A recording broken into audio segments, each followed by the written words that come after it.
C55 sebulan kemudian. Setelah semua korban dievakuasi, yang masih bernyawa dan hanya cedera saja, akan dirawat di rumah sakit Bangkok. Justin adalah salah satu orang yang bertanggung jawab dan pemberi amal untuk perawatan penumpang kecelakaan pesawat, meskipun ada kompensasi dari pihak maskapai itu sendiri. Tuan, biarkan urusan di sini dokter yang urus. Anda harus kembali pulang, bukankah Oma menunggu Anda di rumah? Kita pulang sekarang. Perintahkan dokter untuk memberi perawatan khusus untuk Tuan Satria. Berikan ruangan VIP untuknya atas perintahku. Baik Tuan. Jos pun segera pergi menemui dokter yang bertanggung jawab di rumah sakit itu. Setelah menyelesaikan pekerjaannya, Jos pun membawa Justin untuk kembali ke rumah Orlando. Belum ada perubahan dari Azizah. Dia masih berbaring lemah di ranjang pasien. Sunarsih menatapnya dengan sedih. Anak semata wayangnya bisa mengalami hidup yang begitu tragis.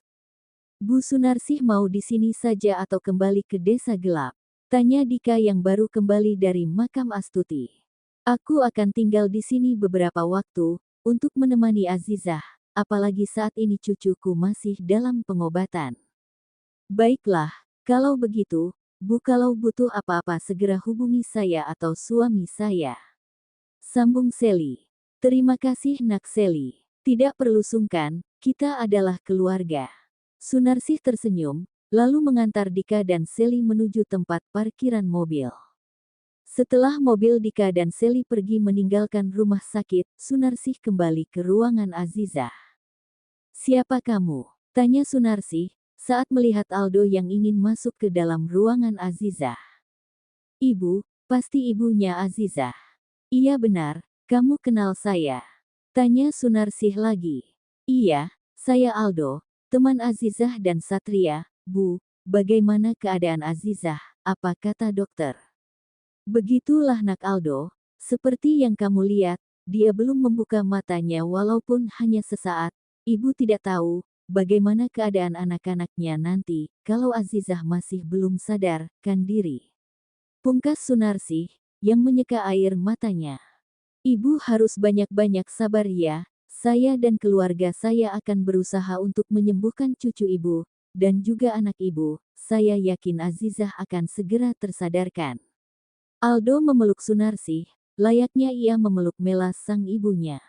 Keduanya masih berdiri di depan ruangan Azizah, dan belum berniat untuk masuk ke dalam ruangan itu. Di saat Aldo dan Sunarsih sedang membicarakan R dan R, mereka dikejutkan dengan suara teriakan dari dalam ruangan Azizah. Mas Satria! Teriak Azizah dengan begitu keras, bola mata melotot menatap langit kamar itu, dan tangannya ikut bergerak, bahkan hampir saja membuat infus terjatuh. Azizah! Gumam Aldo dan Sunarsih secara bersama, terkejut dengan teriakan itu, keduanya pun masuk dalam ruangan itu. Azizah, ini ibu nak. Sunarsih memegang tangan Azizah, namun tidak ada respon dari Azizah, tatapannya kosong, ia tidak merespon ucapan Sunarsih. Bu, saya akan panggil mama. Aldo pun pergi meninggalkan ruangan itu, selang beberapa menit ia kembali lagi dengan Mela dan Dokter Sela. Biar saya periksa dulu. Sela segera memeriksa Azizah, begitu juga dengan Mela, yang ikut membantu Sela. Bagaimana Ma? Apa yang terjadi? Semuanya normal. Mungkin ini awal yang baik, semoga Azizah bisa segera merespon kita semua, kasihan anak-anaknya. R tidak mau minum susu formula, sepertinya ia butuh ASI, namun, R sebagai kakak mau minum susu formula. Pungkas Sela. Dok, apa ada cara lain untuk mendapatkan ASI? Apa kita perlu melakukan terapi pada Azizah, agar ia juga bisa menghasilkan ASI? Mela meminta pendapat Sela, wanita itu ragu untuk menyetujuinya, namun ia juga memikirkan kondisi anak Azizah. Kalau itu memang harus dilakukan, tidak apa dokter, saya setuju, bagaimanapun anak-anaknya butuh ASI. Timpal Sunarsih.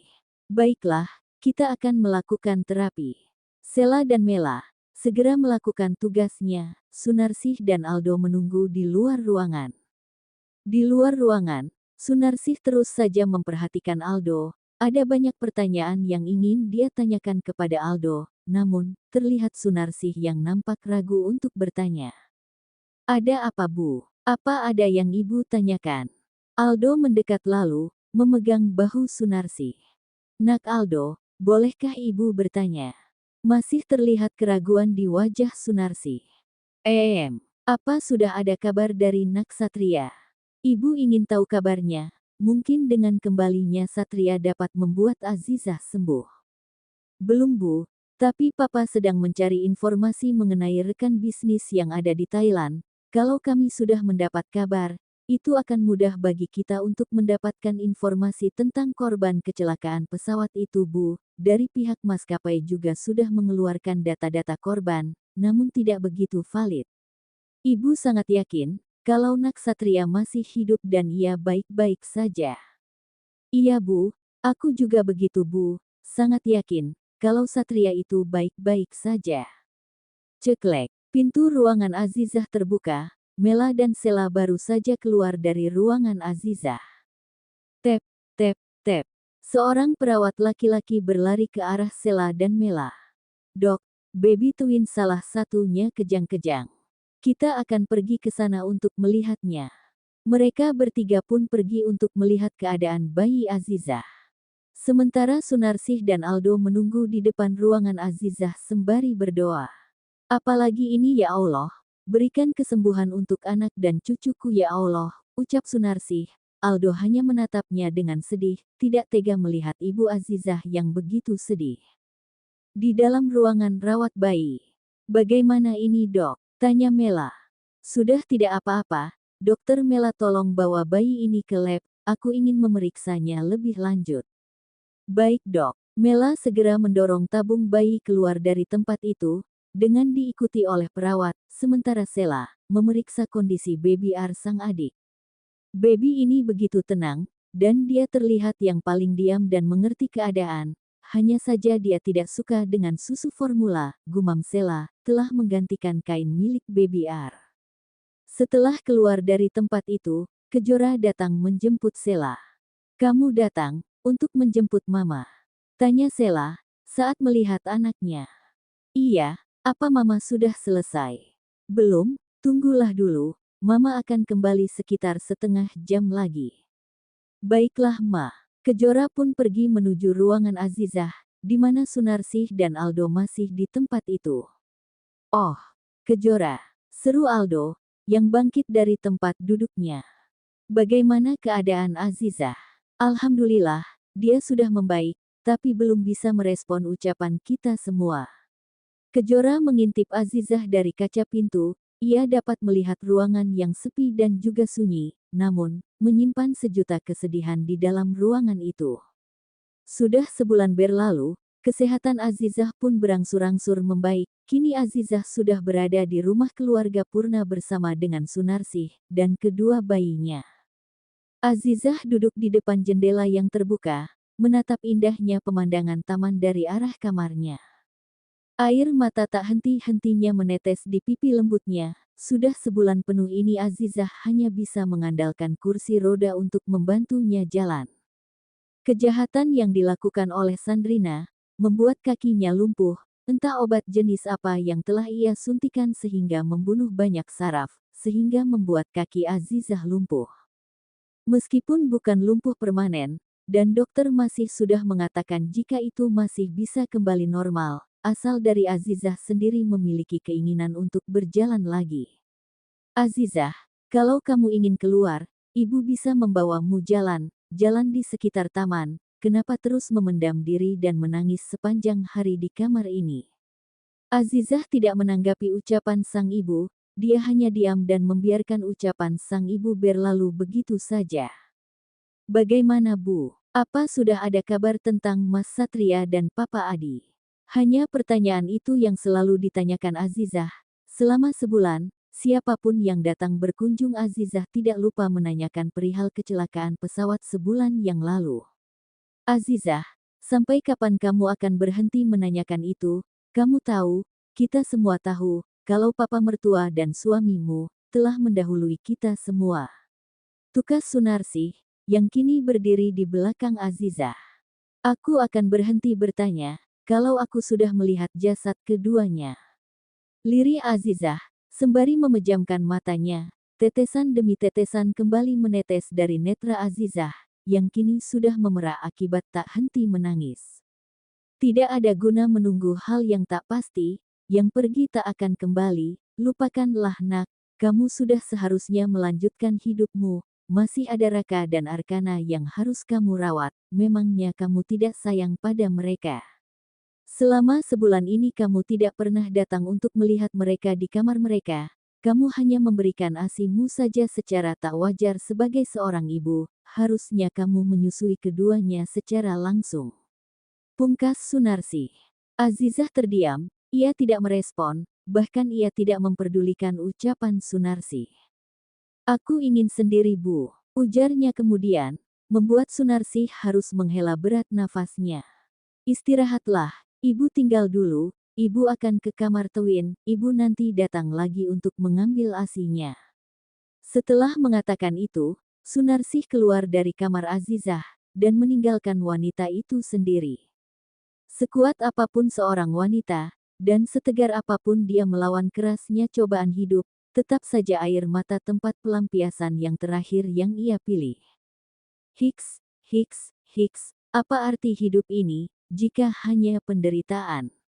Dari segi mana Allah melihat aku mampu menjalani semua cobaan berat ini? Sedangkan aku hanya manusia yang rapuh, aku mudah lelah, mudah menyerah, bahkan aku mudah sekali pasrah dengan keadaan, astagfirullah. Azizah mengusap wajah dengan kedua tangannya. Setelah merasa ia sudah lama berada di tempat itu, lalu Azizah berbalik dengan bantuan kursi roda elektriknya. Sore hari, Aldo, Bara, Putri dan Kejora datang berkunjung ke rumah Purna. Mereka semua datang untuk melihat keadaan baby twin dan Azizah. Ting, tong, ceklek. Atun membuka pintu utama. Setelah bunyi bel 2 kali, kebetulan ia berada tak jauh dari tempat itu. Oh, dan Aldo, dan Bara, silahkan masuk dan ajak Atun, mempersilahkan mereka semua. Bi, kelihatannya sepi, apa mereka semua masih di sini? Tanya Aldo. Masih dan, biasalah dan sepi, Nyonya Muda tidak mau keluar kamar, setiap hari selalu menanyakan Tuan Muda, dan Tuan Besar, kalau kami datang untuk melihat, bahkan Nyonya Muda menolak untuk bertemu dengan baby twin. Sebelum ia melihat jasad Tuan Muda, sepertinya jiwa Nyonya sedikit tergoncang oleh peristiwa itu, karena berita itu Nyonya ketahui dalam waktu yang bersamaan, sehingga akal sehatnya tidak bisa menerima sepenuhnya. Pungkas Atun, panjang lebar. Jadi Bi, sekarang Azizah ada di kamarnya. Benar dan, bahkan hari ini Nyonya meminta saya untuk memasak kari kuning kesukaan Tuan Muda. Katanya nanti malam Tuan Muda akan pulang, Bibi harus bagaimana dan, Bibi kasihan pada Nyonya apalagi baby twin. Atun menyeka air matanya, yang tak sengaja menetes. Nak Aldo, baru tiba. Seru Sunarsi, yang baru saja keluar dari kamar baby twin. Dan, silahkan duduk, Bibi akan buatkan minum dulu. Terima kasih Bi. Aldo dan yang lain, langsung bersalaman dengan ibunya Azizah. Bagaimana Bu, apa ada perkembangan tentang Azizah? Sunarsih menggelengkan kepalanya, lalu menghela nafasnya. Ibu tidak tahu nak, ibu malah lebih sedih saat melihat anak dan cucu ibu yang seperti itu. Saat ini Raka dan Arkana membutuhkan kasih sayang kedua orang tuanya, namun, Azizah tidak mau melihat baby twin. Ibu yang sabar ya, mungkin saat ini Azizah belum sepenuhnya sembuh, kita semua yakin dia akan kembali lagi seperti dulu Bu. Ibu juga berharap seperti itu, karena ibu sudah tidak tahan melihat Azizah begitu menderita. Setelah berbincang begitu lama, Aldo pun meminta izin kepada Sunarsih untuk melihat Azizah, bersama dengan Putri. Aldo dan Putri bangkit dari tempat duduknya, lalu berjalan ke arah kamar Azizah. Tok, tok, tok. Tidak ada jawaban, Aldo berpikir kalau Azizah sedang tidur atau sedang tidak ingin diganggu. Boleh dibuka saja Mas, bisik Putri. Tidak boleh sayang, kita tidak mendapatkan izin. Ujar Aldo. Tak lama kemudian, Aldo dan Putri kembali ke ruang tamu. Bagaimana Do? Tanya Bara. Aldo menggelengkan kepala. Azizah tidak menjawab, sepertinya dia sedang istirahat. Kenapa kita enggak lihat baby twin saja, semenjak di rumah aku belum melihatnya. Bu, boleh kami lihat baby twin? Tanya Bara, dengan sopan. Tentu boleh, mana tahu, dengan kehadiran kalian baby twin jadi senang. Pungkas Sunarsih yang tersenyum, lalu, pergi mengantar mereka semua menuju kamar baby twin. Ceklek, pintu kamar terbuka, Rani langsung menoleh yang sedang menjaga baby twin, wanita itu, segera berdiri dari tempat duduknya. Rani, ambilkan ASI baby twin di kamar Nyonya Iya. Titah Sunarsih. Iya Bu. Rani pun pergi meninggalkan kamar itu. Aldo dan yang lain, langsung mendekat ke arah baby twin yang sedang tertidur. Mereka semua terlihat begitu senang saat melihat dua bayi itu yang itu begitu pulas, dan terlihat menggemaskan, sehingga membuat Putri dan Kejora tidak tahan untuk tidak mengganggu mereka.